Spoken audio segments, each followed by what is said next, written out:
O que realmente impressiona é um livro que, quando você termina de lê-lo, você deseja que o autor fosse um grande amigo seu e que você pudesse ligar para ele quando desse vontade. Essa frase foi dita por um autor americano muito famoso chamado Jerome David Salinger. Ele ficou muito famoso por ter sido um contista lá na época em que ele ainda era vivo, né? Mas o que realmente colocou ele no cânone da literatura e no imaginário da população foi o seu único romance, O Apanhador no Campo de Centeio, que ele escreveu em 1951. Hoje eu não vou falar das obras dele, né? Aqui tem essa obra completa aqui, essa box da editora Todavia. Tem tanto o romance clássico dele, quanto as três coletâneas de alguns dos contos que ele produziu. Alguns contos que, na verdade, um número que simplesmente nós não sabemos, né? Que ele escreveu depois da sua fama, nunca foram publicados. Então vamos falar agora um pouco, então, não dessas histórias, mas da vida do próprio autor.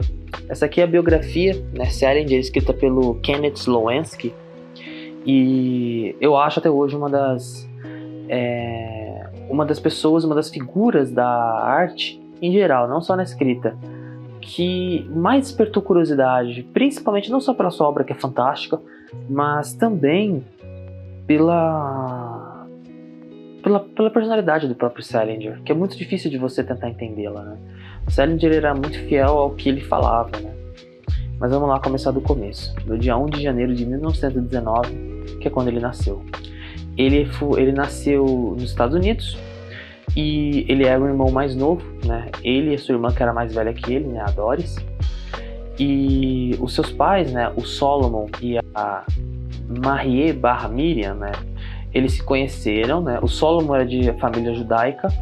A sua origem dos seus antepassados do Salinger deriva-se da região das Sudargas, que era do Império Russo, que hoje é uma parte da Lituânia.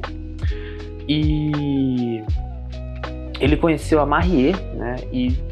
Numa festa, e eles decidiram falar, não, e ele decidiu que era com ela que ele ia casar, mesmo ela não sendo judia. Para ela se aproximar do judaísmo, ela acaba mudando seu nome Marie para Mia, que é uma personagem da Bíblia, né, a irmã do Moisés. Então ela acaba ficando com ele. Os dois trabalham juntos durante um certo tempo, né? Eles trabalham num cinema, onde o Solomon era o gerente e a Miriam, ela trabalhava na bilheteria. E tudo ia bem, até que infelizmente o cinema fechou. O que fez com que o Solomon fosse atrás de outro emprego, e ele acaba encontrando um emprego numa importadora de laticínios. E isso acaba sendo uma coisa muito boa para ele, porque não só ele consegue desenvolver ali uma nova atividade profissional e sustentar a família, mas a qualidade de vida deles muda bastante, né, para melhor. Eles até conseguem ter uma vida relativamente boa durante a Grande Depressão. E o Salinger, ele é criado, então, ele nasce e é criado nesse ambiente financeiramente muito mais estável. E o menino, que hoje a gente chama de Salinger, né? J.D. Salinger, Jerome David Salinger, ele, na verdade, era chamado pela família de Sonny. E o que é muito esquisito, né? Porque originalmente iam registrá-lo como Sonny, mas na hora acabaram colocando Jerome David. O porquê disso, nem o autor Slowensky conseguiu entender o porquê, mas em casa chamavam ele de Sonny, era o apelido que ele tinha. E ele tinha desenvolvido ao decorrer da sua infância ali um prazer ali pela arte. E quando ele vai amadurecendo, a relação dele com os pais se torna algo muito importante pela relação dele com a arte. A mãe dele apoiava ele em tudo. O pai dele já era ali uma pessoa um pouquinho mais difícil. Ele já tinha uma grande resistência com o filho, com o próprio Salinger, nas questões da arte. Ele tinha realmente essa grande dificuldade com o filho. E isso fez com que os dois tivessem uma relação muito conflitante.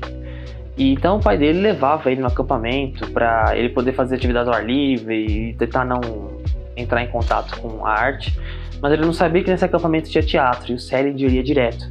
Então isso acabou meio que ajudando ele a se aproximar da arte, ao invés de afastar.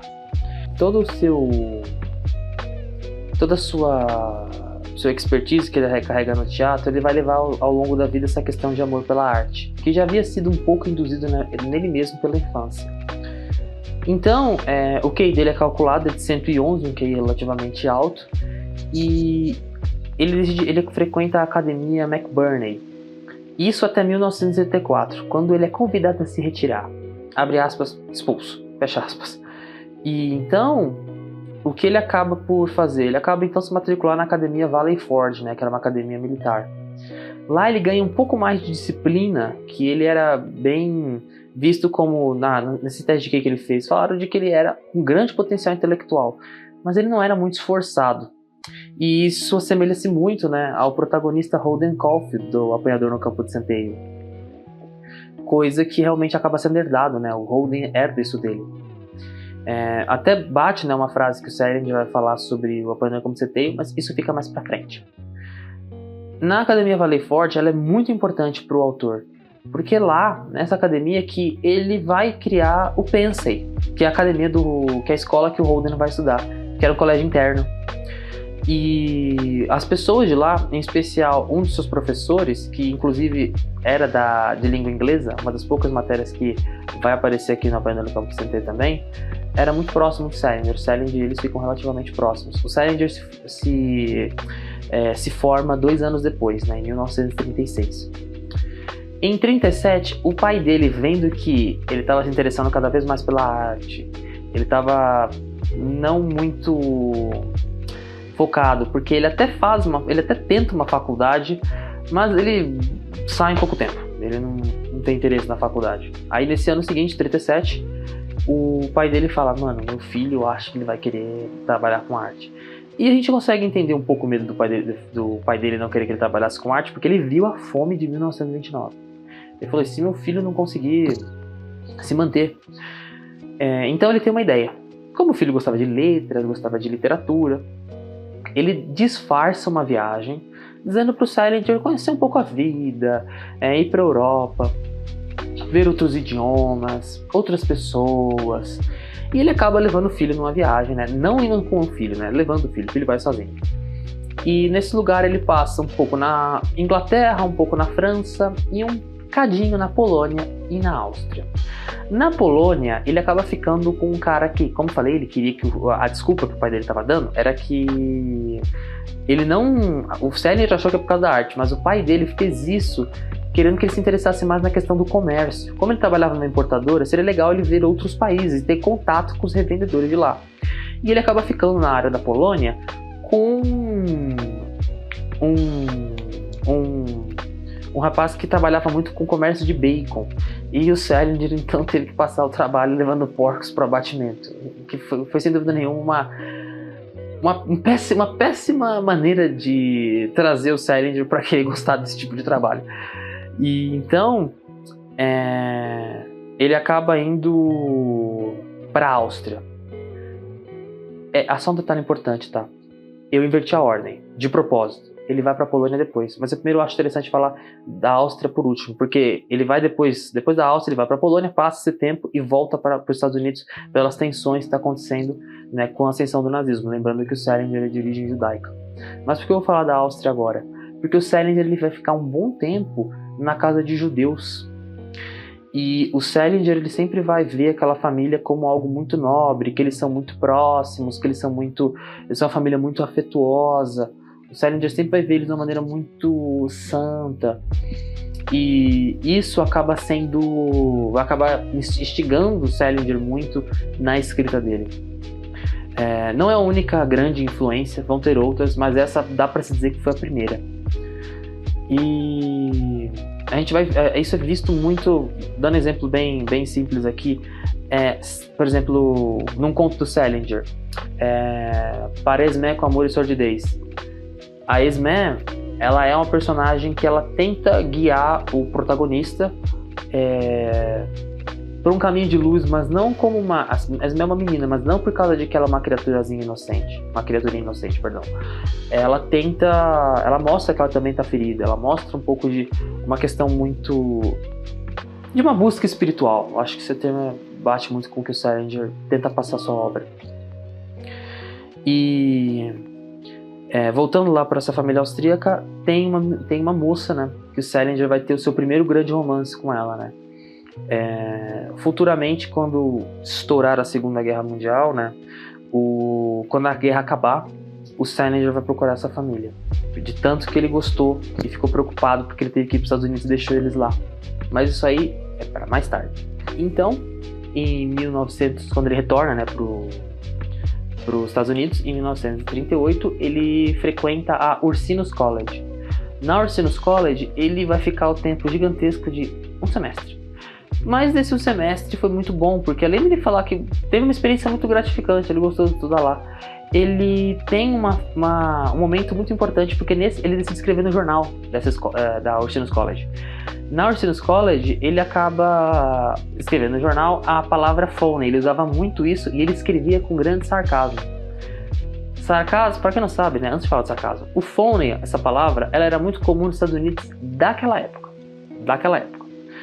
E o Holden, o protagonista do Napoleão no Campo de Centeio, vai usar isso muito, muito mesmo. E por que é importante trazer isso? É porque o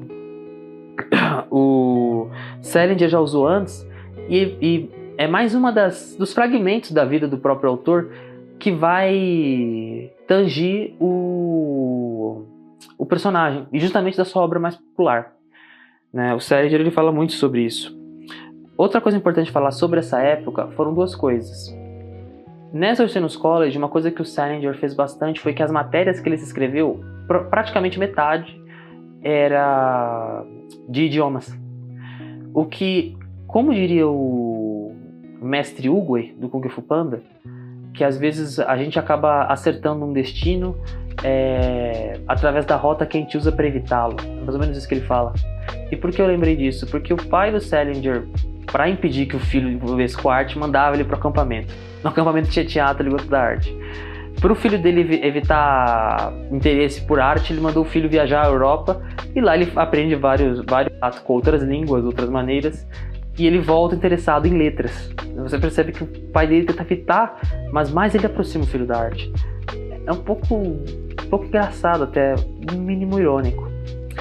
E a outra coisa importante foi quando ele estreitou, né, quando ele teve a certeza que ele queria ser artista, mais uma vez a mãe dele deu um grande suporte, não, principalmente emocional, mas o pai dele não. Mas aparece uma outra pessoa, uma irmã de um colega que ele fez lá na Valley Forge, que era aquela academia militar, que o nome dela é Elizabeth Murray. Ela vai ter uma certa, não, diria que uma grande influência na vida do Salinger. Primeiro porque, para instigar ele a ter uma referência de escrita, ela vai dar para ele ler Scott Fitzgerald. Scott Fitzgerald foi uma das grandes referências do Salinger, sem dúvida. Ele leu bastante por influência dela. Futuramente eu vou falar da Elizabeth Murray de novo, porque como ela teve uma grande amizade com o Salinger, ela vai ajudar ele também no social. Mas isso fica para depois. Temos que ir um passo de cada vez. A gente está em 38, vamos para 39. Em 39, ele vai ir para a Universidade de Columbia. Lá ele vai estudar, mas vai ter dois professores que é interessante a gente falar. O primeiro deles é o Charles Hanson Towne, que vai ser um professor que ele vai deixar na mente do Salinger uma coisa bem dúbia. Um dualismo no sentido de que fazer arte única e exclusivamente para ter fama ou fazer arte pela arte. O Salinger, ele vai ter muito isso porque, como eu falei anteriormente, eu falei sobre essa questão do espiritual. O Salinger, ele vai ver muito a escrita como algo espiritual dele, como algo que ele vai ter que trazer, né? E por enquanto ele ainda não é esse Salinger que a gente conhece. Ele ainda vai ficar nessa questão dúbia, né? Porque ele queria poder fazer sucesso, né?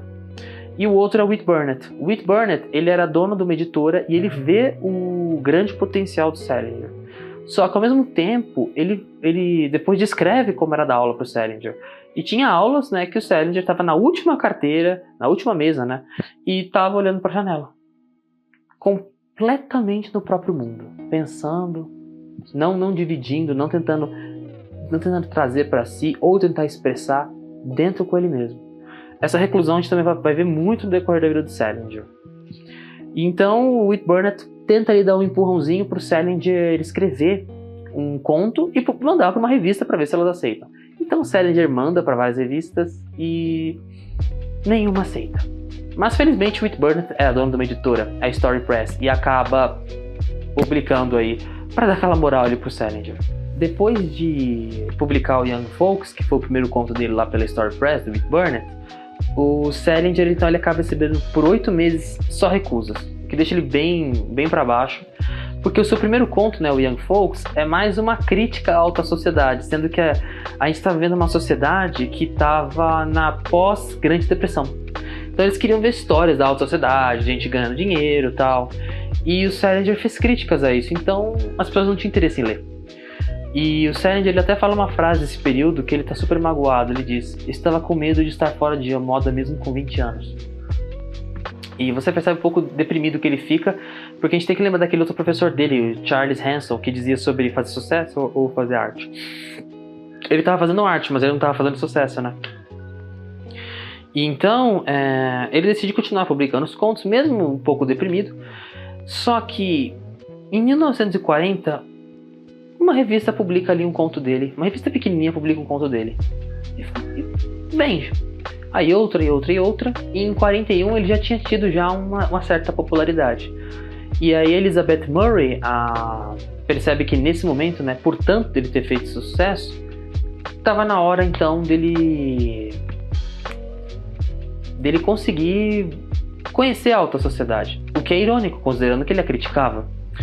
E nesse grupo onde Elizabeth Murray faz ele conhecer muitas pessoas e tal, ele acaba conhecendo a filha do Prêmio Nobel de Literatura, Eugene O'Neill, ou Ona O'Neill, e se torna um relacionamento amoroso dele bem intenso. Eles acabam ficando muito juntos. Ele no início não gostava, não queria levar esse relacionamento muito adiante, achava que não ia pra frente nem nada, mas aos poucos ele vai se apaixonando por ela e do jeito dela. Tanto é que, mesmo ele no início não querendo ficar perto, ele começou a me chamar de minha pequena Ona. A Elizabeth Murray chega até a dizer que ele estava louco por ela.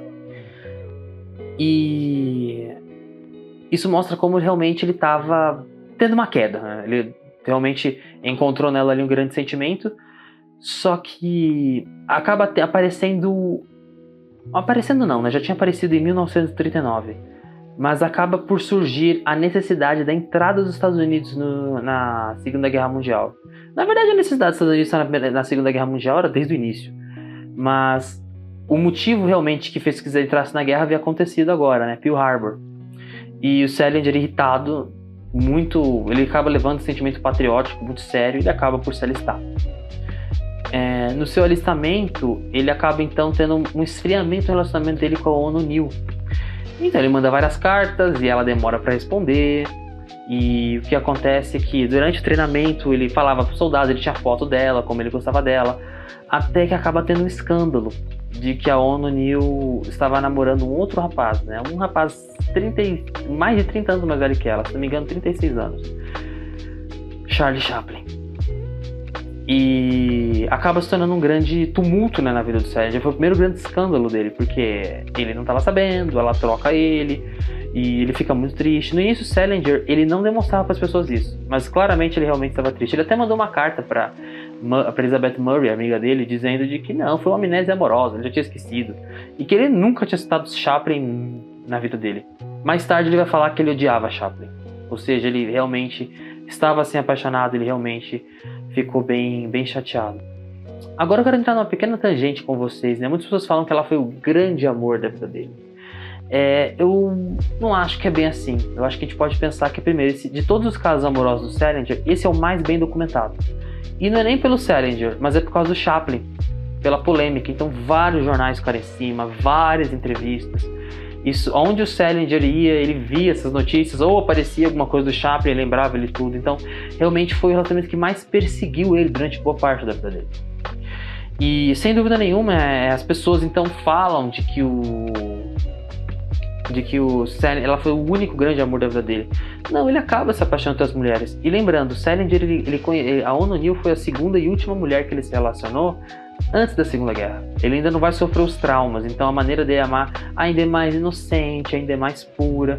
Quando ele for pra guerra e ver os horrores da Segunda Guerra Mundial, os horrores do nazismo, lembrando também que ele era judeu, a vida dele, ele vai ter um amadurecimento que vai amargar ele um pouco. Então, a Ona O'Neill pegou um Salinger ainda mais doce, as outras já vão pegar um Salinger traumatizado. Mas isso aí é para mais tarde, né? Quando a gente for falar dos outros relacionamentos dele. Então o Salinger ele acaba se alistando e indo para o campo de treinamento. Após o treinamento, o Salinger então vai para a guerra. E sua primeira missão é justamente o dia D. E tanto lá quanto na futura Batalha de Hurtgen que ele vai fazer, que foi considerado pelos historiadores como um dos maiores desastres pro lado dos Estados Unidos. E por falar em desastres, o regimento do Salinger, de todos os regimentos, vai ser o que mais vai ter baixas, né? De 3.080 soldados, só 536 voltam. O Salinger acaba indo numa das partes de contra-inteligência, que é reconhecimento da área, não só local para saber onde deve ter mina, onde deve ter se o clima tá bom, mas também ver se a população como ela tá. E por isso que ele acaba vendo, né, os judeus naquele estado, judeus não, né, todas as vítimas do Holocausto pelos horrores do nazismo. E isso obviamente gera traumas assim terríveis nele. Então a Segunda Guerra Mundial foi um evento muito marcante para ele, né? Mas é até engraçado porque tem dois momentos que são muito marcantes na guerra para ele, que são bons. O primeiro é porque ele conhece um dos autores mais populares da época, o Ernest Hemingway, né? Famosíssimo aí por um livro dele que eu li, que eu adorei, que é o Velho e o Mar. Fantástico, um excelente autor. E o Hemingway já era relativamente mais velho que o Salinger, e em questão de tamanho de idade, acho que se não me engano era mais de 20 anos. E o Hemingway acaba dando umas dicas pro Salinger também, como escrever durante a guerra mesmo, né? O Salinger acaba indo ver ele. E outra coisa era a capacidade de concentração do Salinger. Um dos soldados que estavam com o Salinger dizia de que embaixo de uma mesa com uma máquina de escrever, mesmo sob bombardeio, o Salinger estava na máquina de escrever ignorando tudo. E o que ele estava escrevendo nessa época? Bom, desde 1941 ele já estava ali produzindo o que seria o Apanhador no Campo de Centeio. Parte do Apanhador no Campo de Centeio, por volta de 80 páginas, a suposição é de que foi escrito durante o Salinger na Segunda Guerra Mundial. E quando a guerra acaba, temos mais aí uma possível, né? Mas isso aí nem o autor fala, eu que estou supondo, tá? Mas o autor ele deixa nas entrelinhas, mas o autor nunca falou de maneira clara, mas eu suponho que seja isso. O Salinger, quando acaba a guerra, ele não sai para comemorar. Ele tá lá na Alemanha ainda, tal, acabou a guerra, e ele fica segurando o revólver dele na mão, né? Isso é muito parecido com o que o Seymour, né, do Um Dia Perfeito para Peixes Banana, vai fazer isso. Tá nesse conto 9 Histórias, é o primeiro conto, Um Dia Perfeito para Peixes Banana. O Seymour vai fazer isso também, ele vai segurar um revólver no final da história. E o Salinger vai fazer isso ficando em silêncio. Muito provavelmente é um pouco sobre essa questão do que ele devia estar pensando. Eu não vou dar spoiler do que acontece nessa história, mas provavelmente era o que o Salinger também tinha pensado em fazer. Foi um grande momento que acho que deve ter feito o Salinger pensar, né? Sobre... Eu acho que ele deve ter vivido na pele o que o Einstein falou, né, quando acabou a Segunda Guerra Mundial, que a guerra foi ganha, mas a paz não. E provavelmente o Salinger sentiu isso, só que diferente do Einstein, que o Einstein viu aquilo, o Salinger viveu, né? Não que o Einstein não tenha sofrido, claro que sofreu, teve que fugir, mas o Salinger lutou no campo, viu aquilo de uma maneira muito, muito, muito grave. E temos que lembrar que os efeitos da guerra foram muito sérios para quem lutou, não só necessariamente o Salinger, mas todas as pessoas que estavam envolvidas, né? O Hemingway mesmo, que vai ter trauma para dar e vender, porque ele vai ter lutado não só na Segunda, mas na guerra anterior, a Guerra Civil Espanhola, que é basicamente o ensaio da Segunda Guerra Mundial. E a Primeira Guerra Mundial, o Hemingway ele participa, mas não como soldado, se não me engano ele pilota uma ambulância. E o Hemingway acaba infelizmente tomando uma decisão muito séria na vida dele. Caso um dia eu faça a biografia dele, aí eu conto.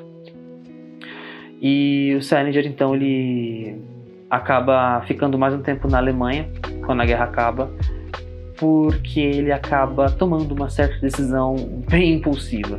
E qual foi essa atitude, né, que o Salinger tomou? A primeira delas foi de que ele surpreendeu o exército, porque ele sai da Alemanha, mesmo com a ordem dele ter que ficar na Alemanha.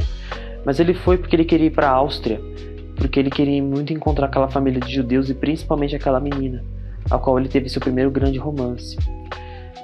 E porque ele estava muito preocupado, né? Afinal de contas, eles eram judeus e pós-Segunda Guerra Mundial. E o pior foi confirmado, né? Infelizmente, aquela família não sobreviveu, eles foram vítimas do Holocausto. O Salinger fica muito abatido e acaba voltando para a Alemanha por ordens do exército. E depois que ele chocou o exército por descumprir, né, uma ordem, ele ainda surpreende a própria família, pois ele volta para os Estados Unidos quando acaba o tempo dele lá no exército, trazendo um cachorro, que ele havia gostado muito, né, o Benny. Mas além do Benny, ele trouxe mais uma coisa. Ou melhor, uma pessoa. Ele se casou. Nem seus pais sabiam, né? É bom lembrar que o Salinger, ele sempre mandava muitas cartas, mas depois da Segunda Guerra Mundial, ele começa a diminuir muito. E só manda cartas com uma certa regularidade para que ele tinha uma grande intimidade. E mesmo a sua mãe, ou Elizabeth Murray, quem o Salinger tinha um relacionamento muito forte, nenhuma das duas sabia que ele estava casado. Souberam disso, né, muito próximo da volta dele, né. Foi uma coisa assim que quando ele soubesse, ele falou, tô casando. Ninguém pôde ir no casamento dele, eles estavam na Alemanha. Foi muito rápido, muito abrupto. E o casamento mesmo não durou muito, não durou um ano. E o nome da mulher era Sylvia Welter. E ela acaba voltando para os Estados Unidos, mas o Salinger acaba ficando com o Benny. O Salinger se aproxima muito não só do Benny, mas também futuramente ele sempre vai ter algum cãozinho com ele. Volta e meia ele vai ter um cãozinho. E... Bom, acabou a guerra, ele voltou para casa. Vamos voltar a falar então da carreira dele. E o Salinger então começa a escrever de novo. Melhor, ele nunca tinha parado, mas começa a estar mais próximo agora das editoras que ele tanto gostava. E acontece assim um certo fim de uma relação também aqui, que é a do Salinger com seu professor, Whit Burnett, né, que publicou o seu primeiro conto lá pela editora Star Press. O Salinger ele sempre quis publicar uma coletânea de contos. Era um objetivo que ele queria. E o que acontece é que o Whit fala, não, a gente vai conseguir, vamos lá. Mas não dá certo. Isso foi inclusive durante a Segunda Guerra, eles estavam trocando cartas, né? Mas a situação fica realmente crítica quando o Whit Burnett fala que ele não recebeu patrocínio e isso não geraria investimento para ele publicar a coletânea. Mas o Salinger já tinha ficado muito irritado com o Whit, porque uma outra editora já oferecido o mesmo acordo e o Salinger poderia ter publicado até antes, mas ele não fez por respeito ao Whit Burnett. E nós não sabemos ao certo se de fato essa afirmação do Whit Burnett é verdadeira, ou se, mesmo se fosse, o Salinger acabou não comprando. E os dois acabaram rompendo, né? O Whit sempre tentou depois trazer uma proximidade com o Salinger, sendo ignorado pelo Salinger o tempo todo. O Salinger nunca mais conseguiu voltar a ter um contato com ele. Ou eu nunca mais quis ter um contato com ele. E depois o Salinger então se foca em escrever. E isso o que é mais importante para a nossa história dessa rixa, dessa cisão entre os dois, é que o Salinger nunca mais vai voltar a acreditar em editores. Ele vai ter uma relação muito complexa com editores. Muitas editoras vão ter muita dor de cabeça para trabalhar com o Salinger. Mas isso não vai ser só o único motivo. Vai ter um que eu vou falar um pouquinho mais pra frente, mas bem pouco. E por falar em editores, o Salinger acaba conhecendo um chamado Gus Lobrano, ou Lobrano, eu não sei como se fala.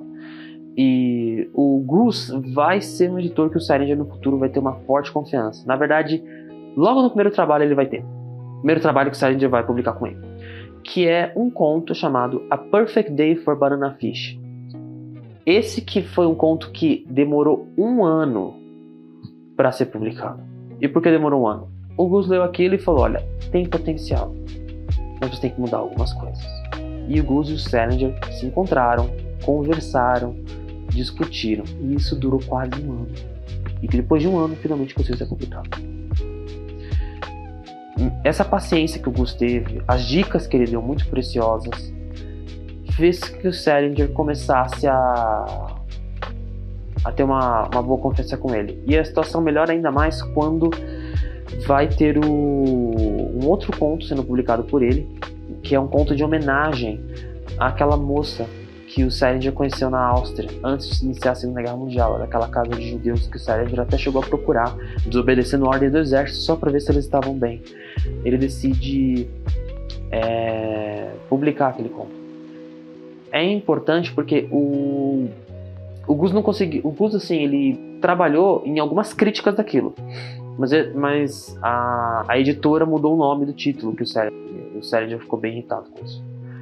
Mas as dicas que o Gus deu foi meio que um tapa na cara pro Salinger. Mas o Salinger sentiu que ele melhorou com aquilo. Então, o Gus e o Salinger vão ter uma relação muito boa. O Gus vai ser um dos 2 editores que o Salinger vai ter uma forte e boa relação. E, bom, por enquanto eu vou ficar só nesse. O próximo a gente vai falar mais tarde. O conto do A Perfect Day for Banana Fish, um dia perfeito para dias banana, aí já é especulação deste que vos fala, né? É muito inspirado no fim da Segunda Guerra Mundial pro Salinger, quando a gente for com aquela pistola na mão. Tem muita similaridade.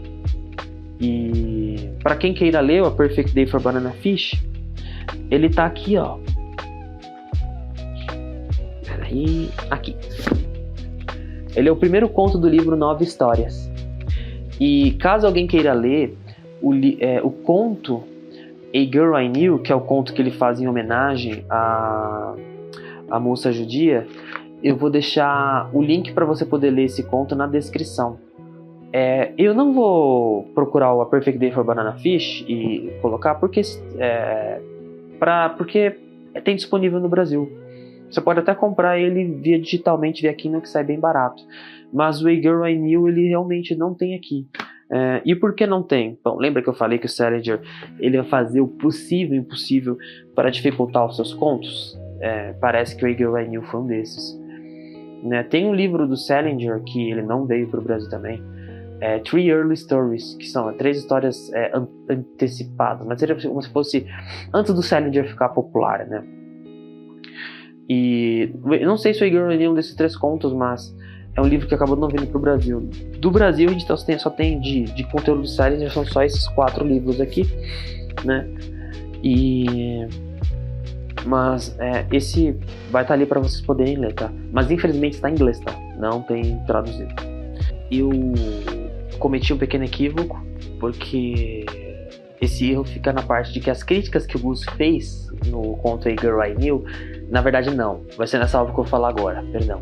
Que depois que ele publica o A Girl I Knew, ele decidiu voltar para uma obra que ele estava escrevendo quando ele estava na guerra, que seria, né, o seu grande clássico, né, aqui,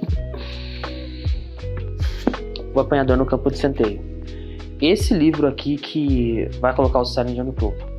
O Gus vai dar algumas críticas pro Salinger, que vai deixar ele bem irritado. O Salinger ele fica bravo muito fácil com críticas, mas ele pondera e percebe de que não foram ofensas, foram críticas. E o Salinger então começa a retrabalhar o conto. O conto não, o romance, né? O único romance que ele acaba por escrever.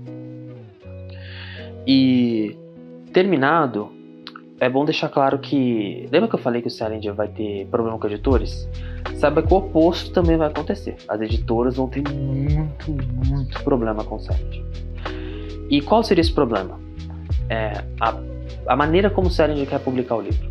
Isso vem muito proveniente da aproximação do Salinger com o Zen budismo. Para o Salinger, escrever era mais do que um trabalho e mais do que arte. Era também algo espiritual, algo nele que queria trazer, que queria se expressar, entregar.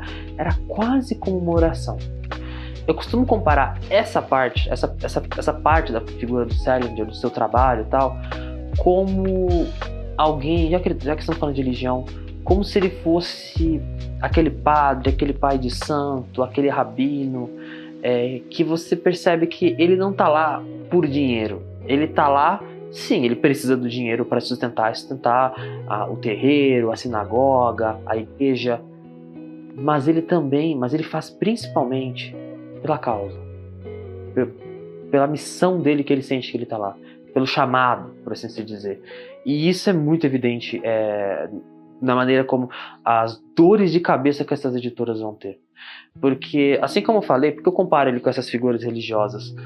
Porque quantas vezes você vê alguém que usa a religião para falar que para você ficar rico, para você ganhar dinheiro? O Salinger faz exatamente isso que essas pessoas não fazem. Ele faz exatamente o que as pessoas honestas fazem, né? Que as pessoas que estão lá pela causa. Porque quando o livro começa a ser desenvolvido e o Gus lê, ele fala, nossa, tá muito bom, você com certeza vai fazer sucesso.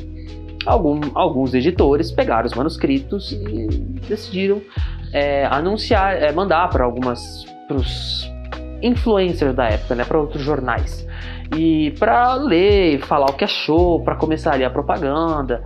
E o Salinger proíbe tudo isso. Proíbe. Ele fala, não.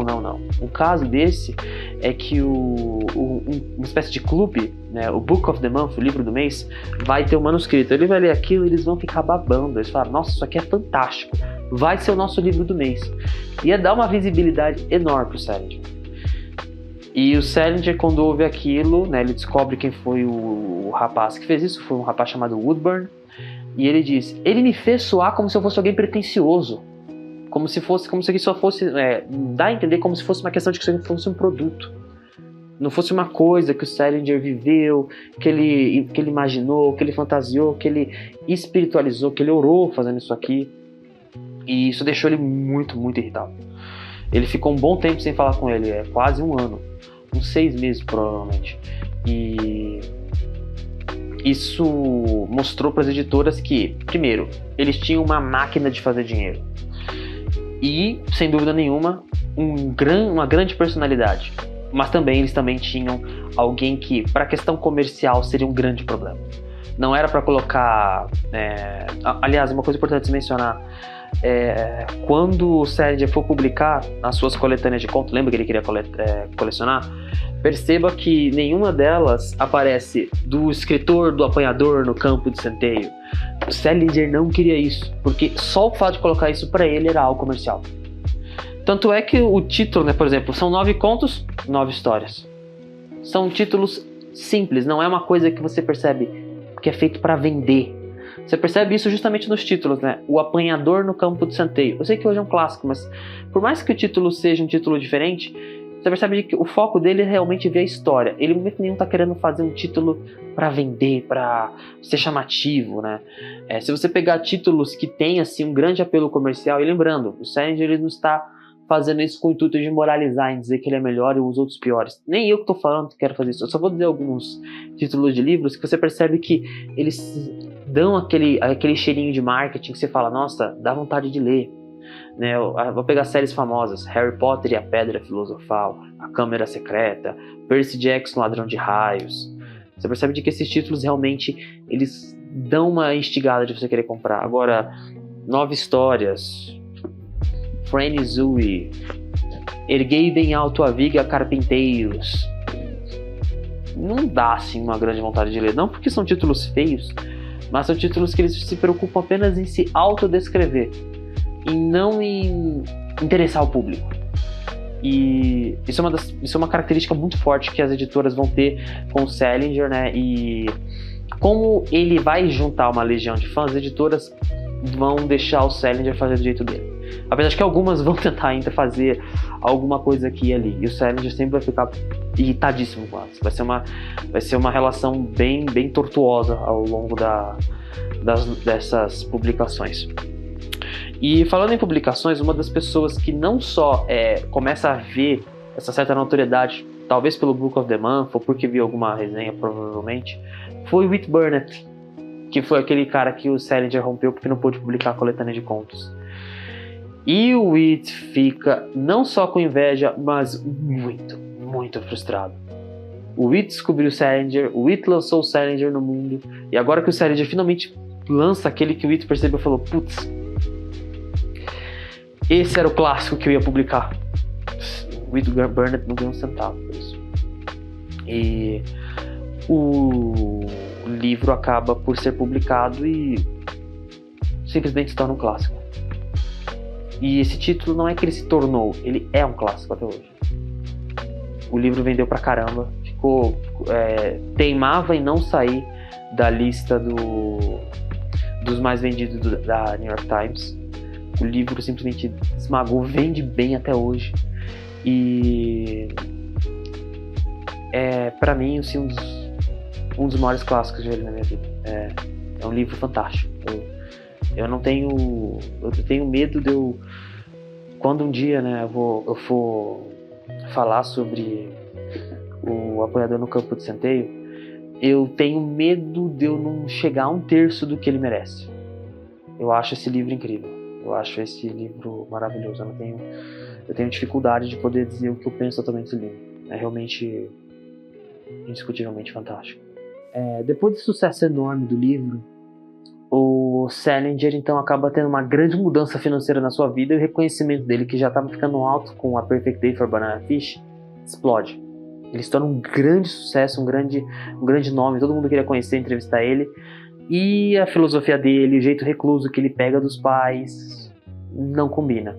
Então ele decide se refugiar em um local chamado Cornish, que é um lugar nas montanhas, bem afastado das cidades, bem difícil de chegar, justamente para evitar contato social. Mas ele é obrigado a ir em uma festa ou outra, e numa dessas festas ele conhece uma garota chamada Claire Douglas. E eles acabam se casando, né? 4 anos depois de relacionamento, eles acabam por se casar. Eles vão ter 2 filhos juntos, né? A Peggy e o Matthew. A relação do Salinger como escritor era boa, mas como marido não era muito boa. A diferença de idade dos dois era enorme, né? Era de 16 anos. Ela se casa com 20 e ele com 36. E ela estava numa época efervescente da vida, né? Ela quer conhecer o mundo, ela quer ver a cidade. E quando ele leva ela para Cornish, um lugar isolado, que para alguém como ele, que sempre foi recluso, já está chegando numa idade onde ele quer começar a deixar as coisas mais tranquilas, gera aí um problema muito grande, né? E muitas vezes ele acaba deixando ela sozinha para ir para um canto escrever, para ele fazer aquela atitude espiritual dele, fechada. A vida sexual dos dois é um pouco difícil de mensurar, porque depois que a Claire tem a sua primeira gravidez da Peg, ele diminui muito o contato sexual com ela, justamente porque na religião zen budista dele, sexo é algo que deve ser visto apenas, única e exclusivamente para procriação. Então imagina como deve ter sido difícil para Claire estar com um marido muito mais velho que ela, que não a toca muito, que ela tá grávida e ela tem pouca assistência. Ela acaba tendo que depois, futuramente, né, quando o Salinger ele vai ter que ir para Nova York para resolver alguns assuntos de alguns dos seus contos. No caso é o Franny e acredito que o Erguei Bem Alto Veio Carpinteiros. Ela acaba indo com ele. Ela, filha, acaba indo com ele, e quando ela se vê na cidade, recebendo assistência, aquele barulho da cidade, que é uma coisa que Salinger não gostava, mas ela sentia tanta falta, ela acaba se separando dele. E ele acaba voltando sozinho pra Cornish. Quando ele volta pro hotel e vê que ela não tá mais lá, junto com a filha, isso deixa ele bem chateado. E futuramente, o Salinger vai tentar dar um jeito de tentar trazer ela de volta, com muitas exigências por parte dela, muitas. Uma delas, por exemplo, é que ele desse mais atenção com ela e passasse mais tempo com ela. E que ele também fosse mais próximo da filha. O Salinger, então, ele até era próximo da filha, mas agora ele começa a dar mais atenção ainda. E com a Claire ele começa assim, de fato, a ser mais atencioso. Então isso deixa o casamento um pouco melhor. E o segundo filho, Matthew, ele nasce próximo daí. E agora, né, com 2 filhos e a esposa, com um relacionamento recém-arrumado, ele começa a se focar novamente na sua produção de escritos. Ele publica Zoe, que acaba por se tornar um sucesso. Zoe também vende muito. Franny também vende bastante. E assim, os contos do Salinger, né, as pessoas pediam muito uma sequência da família Caulfield, mas tanto o Seymour do A Perfect Day for Banana Fish, quanto Erguei Bem Alto Havia Carpinteiros, Franny, Zoe e o segundo conto que está aqui, que é Seymour, uma introdução, trazem uma nova família, a família Glass, né? O Salinger sabia que as pessoas iam querer a família Caulfield, justamente pelo Apanhador no Campo de Centeio. Então acaba se tornando um desafio para ele que as pessoas deem uma chance para essa nova família. E dá certo, vende bastante, as pessoas gostam.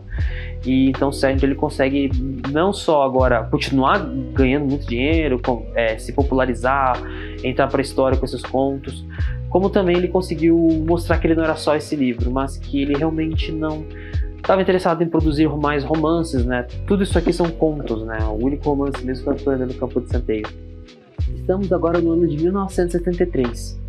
O Salinger já havia publicado boa parte de seus contos e agora ele acaba por receber até um convite da primeira-dama em pessoa que liga para ele. Ela era muito fã do Salinger e ela fica muito grata pela sorte, né? E que sorte era essa? O filho dela estudava na mesma classe que o Matthew, o filho do Salinger.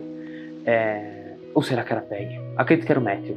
E ela acaba ligando para ele, pedindo para que ele participe de uma comitiva, de evento, porque ela queria muito conhecer. Na verdade, essa não foi a primeira. Foram várias tentativas do Salinger ir para Casa Branca. Algumas por pedidos assim, de que o Salinger escrevia bem, então queria que ele escrevesse uma coisa ou outra, o Salinger acaba por não escrever, mas a primeira-dama queria muito que ele fosse lá e conhecesse a família, né? A família da família dos Kennedy. E a Peg e a Claire imploram pro Salinger ir. Só que o Salinger ele era muito religioso, né? E ele disse, não vou, isso é propaganda, não quero ir.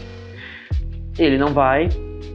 E não só as duas nunca o perdoaram, como a suspeita de que o próprio Salinger não se perdoou, porque a gente sabe o que acontece com os Kennedy, né? Eles são assassinados. E a Peg, ela fala que foi a primeira e única vez que ela viu o pai dela chorar, né? Foi uma coisa que foi uma verdadeira comoção, né? Você vê um presidente ser assassinado no meio de um momento em que é bom, né? Parece uma figura pública para as pessoas verem, de repente ele acaba sendo assassinado. E isso acaba mexendo muito com o emocional da família, que realmente não foi muito, como eu posso dizer, foi muito surpresa. Isso deixou assim eles numa situação que deixou eles muito preocupados. Depois disso, o Salinger decide publicar Hapsworth, né? Ele demora um ano para escrever e em 65 ele publica Hapsworth. Hapsworth não teve nenhuma visão da crítica. Porque a crítica decidiu esperar para ver a reação do público, porque muitas vezes a crítica meio que jogou contra o Salinger, achando que o romance não ia vender, o conto não ia vender, mas sempre vendiam bem. Esse, na verdade, ninguém falou nada, porque foi um conto muito complexo que ele escreveu. Tinha que ter muito conhecimento de tudo que ele havia escrito. E para completar, um outro ponto a se mencionar é de que, por que também a crítica decidiu jogar às vezes contra o Salinger? Depois que ele publicou esse romance, todo mundo estava achando que ele ia publicar o próximo. E como eu falei, ele não ligava tanto assim para essa questão de que financeiro. Se o que ele já tinha já estava sustentando ele, para que vender mais? Então ele tinha essa visão bem simples. E o que acontece é que a crítica falava, é para ver porque ele não dá mais no coro, os contos dele não vão vender, mas os contos continuavam vendendo. Aí quando veio Hapsworth, que era quando a crítica poderia ter feito alguma coisa, então a crítica decidiu não falar nada, afinal de contas ninguém falou nada. E o Salinger nunca mais publicou nada. Se eu fosse falar apenas da vida profissional do Salinger, eu só falaria isso. Poderia falar que a história acaba aqui, que ele não publica mais nada. Mas se engana quem acha que ele parou de escrever, ele continua escrevendo, mas nunca mais publicou nada. Então muitos dos contos do Salinger, ou quem sabe até se ele escreveu um romance, quem sabe, tá escrito, mas não tá publicado. É importante a gente ter essa noção, porque ele não parar de escrever, porque 2 anos depois, em 67, a Claire vai se separar do Salinger. Pediu divórcio, tudo certinho, e ela vai acabar continuando morando em Cornish até 1979, onde ela vai, depois, né, quando ela vendeu 79, ela vai vender o Cornish pro Salinger. O Salinger e ela viram vizinhos durante esse tempo, de 67 até 79. E o Salinger ele acaba por deixar ficar com a casa depois que ela vende para ele, e escrevendo sozinho. E ele se envolve com uma moça chamada Joyce Maynard, que tem 35 anos a menos que ele, bem mais nova. Mas não dura muito, eles acabam se separando. E acaba acontecendo em 1980 uma coisa que vai mudar bastante a vida pessoal do Salinger, porque é uma polêmica tão grande, até maior do que a dele colar com a ONU New, que é o assassinato de John Lennon. Acabou dando uma grande repercussão todo esse assassinato, porque ele dizia que foi influenciado pelo livro e que então o livro era subversivo, não deveria ser lido, que as pessoas seriam muito instigadas a cometer crimes, atrocidades. Isso acabou dando uma reputação, uma fama para esse livro muito pesada, principalmente lá na época. Mas na verdade eu li o livro e eu garanto que na produção desse vídeo ninguém acabou... Obviamente que eu não comprei pra ter, né? Eu já li o Apanhando Como Centeio, 9 Histórias, o Frenezu e o Gay Bem Alto Veio a Carpinteiro. Só falta o Símbolo na introdução. É o último livro do Salinger, o último conto do Salinger que eu ainda não li dessa box aqui. Eu sei que eu estou falando de uma biografia e não falei dos livros, mas é que vão ter vídeos para esses livros, pro livro e pros contos. Não, podem ficar tranquilos que vai ter sim. Mas por favor, me cobrem para eu correr atrás e fazer. E depois do assassinato de John Lennon, a polêmica passou, demorou muito para sair, né, isso do imaginário das pessoas. E pulando para 1992, o Salinger se casa com uma moça chamada Colleen O'Neill. Ela era 40 anos mais nova que ele.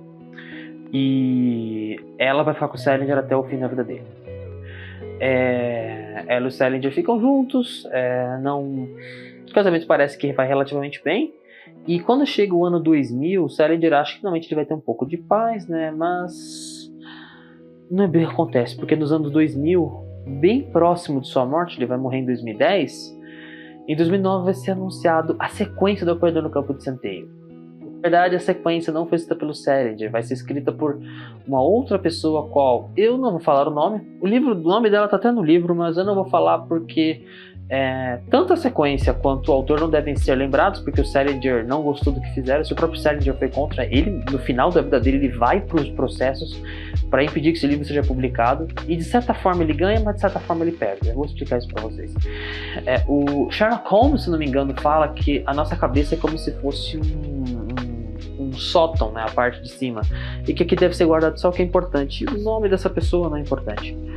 E o resultado é que, por que o Salinger parcialmente ganha? O livro não foi publicado nos Estados Unidos, mas foi publicado na Europa, foi publicado aqui no Brasil, e o Salinger sempre foi contra tal. E o principal desse autor é que, muito provavelmente, na verdade, foi uma jogada de marketing, porque ele sabia que o Salinger era um cara que estava no fim da idade. Se ele não processasse, ótimo, o livro seria publicado. E se ele processo, só daria mais vontade das pessoas lerem. Ele não deu outra, né? Deu muita polêmica. Então o Salinger, nos seus últimos anos de vida, ele acaba tendo que brigar mais uma vez pela sua obra. Lembrando que o Salinger nasceu em 1919, 2010, 2009 ele já estava com 90 anos. Não é uma idade para você sair para ficar indo em tribunal.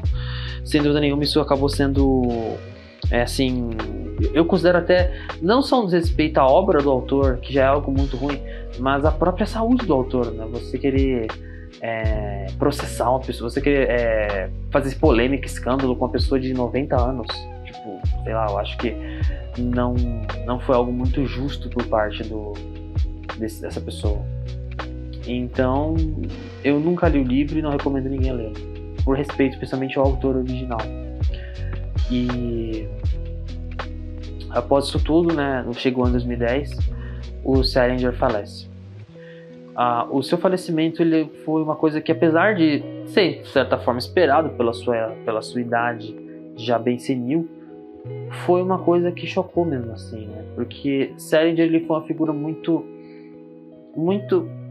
fiel, assim. Foram poucas as pessoas que a gente pode falar que tiveram essa visão dele extremamente via sua obra e não tinha essa grande ambição de que, se o Salinger ele quisesse, ele poderia continuar escrevendo os livros, né? Ele lá atrás, quando ele ficou naquela dúvida lá com o seu professor Charles Towney sobre fazer dinheiro ou fazer fama, fazer dinheiro ou fazer dinheiro e fama, ou fazer arte, ele acabou meio conseguindo fazer as duas.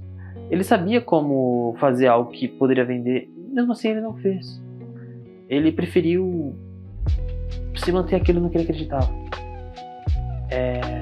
E continuar escrevendo, e mesmo que seus livros não vendessem, seu nome ia ajudar a vender. Se você ver, não existe filme do Apanhador no Campo de Centeio.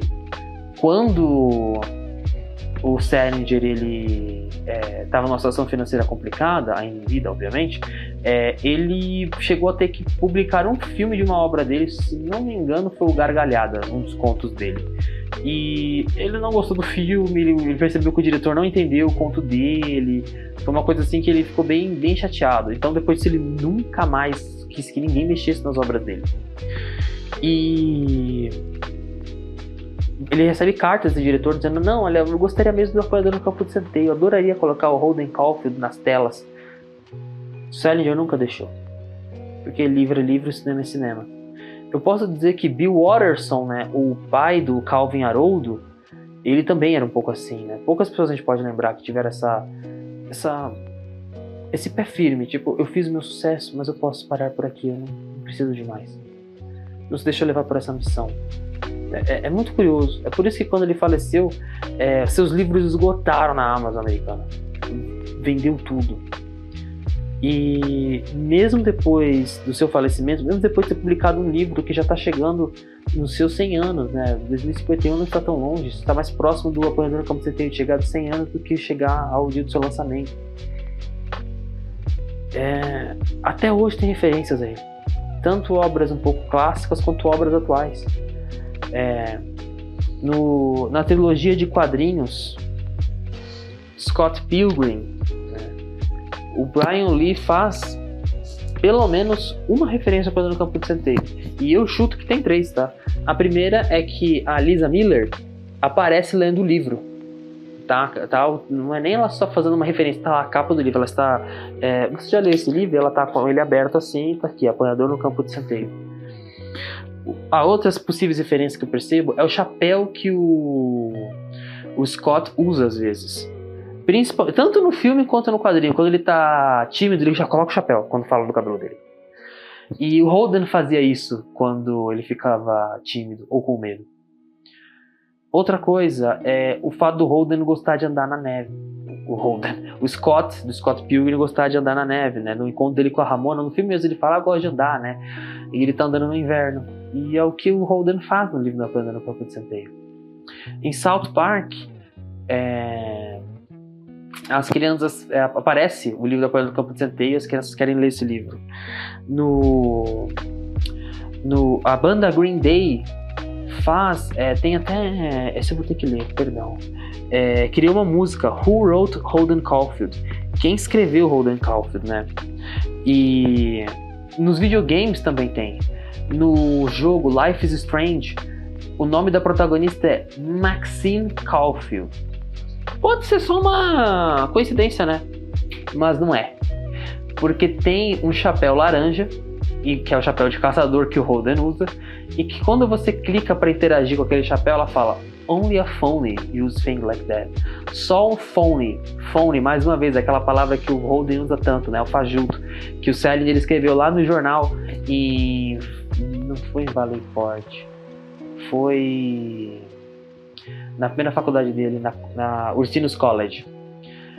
E ao mesmo tempo, um dos jogos mais aclamados do PlayStation 2, o Bully, o protagonista não só tem uma história muito parecida com a do Holden, como a primeira frase que ele fala antes de começar o jogo, na primeira cutscene, não a da introdução do jogo, tem a introdução dele, da mãe e do padrasto dele levando ele para Bullforth Academy. Quando ele chega na escola e os pais estão indo embora, ele fala: Mom, why would you marry that phony? Por que você casou com aquele phony? Mais uma vez aí a palavra clássica do Holden. E agora que eu falei da biografia do Salinger e das referências, eu vou falar um pouco sobre o que eu achei do livro, né? A escrita do Slowensky é maravilhosa. Ele não é só o autor desse livro que eu acho incrível, como também ele é o dono de um site, Dead Coffins, que, mano, é um site fantástico pra conhecer o Salinger. Eu vou deixar o link na descrição ou num comentário fixado, eu vou ver depois. Junto com o conto, tudo aquilo que eu puder encontrar aqui, vocês podem achar interessante tudo aquilo que eu achei interessante, que eu não usei apenas isso aqui. Isso aqui foi a maior base, sem dúvida, mas eu usei um pouquinho outras coisas para poder dar uma incrementada, né? Mas 90, 80% foi isso aqui. Eu posso dizer que a escrita é muito deliciosa. Apesar do Salinger você saber que isso aqui é um ser humano, o Slowensky, ele toma um cuidado como se a escrita fosse dele. Não que o personagem fosse dele. Salinger é uma pessoa viva. Ele trata com respeito. Mas é uma escrita que a gente deixa bem claro que o Slowensky, ele era um fã. Ele realmente se importou muito em trazer detalhes. O que eu falei aqui foi só uma fração. Eu não falei sobre outras tretas entre o Salinger e a Claire, ou a grande polêmica que teve com a Joyce Maynard e o Salinger, que ela chegou até a publicar um livro falando disso. A filha do Salinger, que também vai publicar um livro falando como era o pai. O Matthew, que é o filho, que vai discordar das opiniões da irmã. Quando houve um incêndio na casa de Lincolnish, eu não falei, não porque eu não sei, mas é porque eu tô tentando um vídeo que eu nem sei quanto tempo vai dar, um livro de praticamente, vamos ver quantas páginas tem, quase 400 páginas. Então é um livro muito grande. Eu recomendo muito, né, que vocês conheçam a obra do Salinger. Ele foi um autor assim incrível, as obras dele são maravilhosas. Tem disponível pela editora Todavia, ela fez assim, ela compilou O Apanhador no Campo de Centeio, 9 histórias, Frenesu e Erguei Bem Alta Via Carpinteiros e Cima de uma Introdução. Pretendo falar deles futuramente. Eu não sei como vai funcionar não só esse quadro, mas esse canal onde eu vou falar do autor e de suas obras. No caso, eu acredito, né, é muito provável, mas eu não vou dar certeza, se aparecer alguma coisa mais importante na frente, como por exemplo, eu gosto muito de falar com amigos, né, no canal também, porque esse é o primeiro vídeo do canal, sobre obras nacionais. Então se aparecer alguma obra nacional primeiro, muito importante, provavelmente eu falar, mas sempre eu tento falar do autor e depois de suas obras, né? Resenhas rápidas, simples, ou se for muito especial para mim, vai ser bem longa. No caso do Apanhador, né, vai ser bem longa, né? Se esse canal for pra frente, o que eu não tenho certeza, mas tô tentando, né? Vai ter um remake desse vídeo, mas lá pra frente. Então, porque eu quero ir melhorando, quero começar com uma coisa que eu gosto muito, né? E pretendo fazer depois de outros autores que eu gosto, até de autores que eu não conheço tanto. E recomendo muito ler Salinger, conhecer as obras dele. E mesmo as obras que tem referência a ele eu gosto bastante, né? O próprio Scott Pilgrim, eu tô jogando pela primeira vez Life is Strange, eu já zerei, platinei Bully, é muito bom jogo. Então, recomendo a todos. Muito obrigado por terem assistido esse vídeo. E críticas, sugestões, ou sobre como melhorar o quadro, eu agradeço muito se vocês puderem comentar. Forte abraço e a gente se vê. Tchau.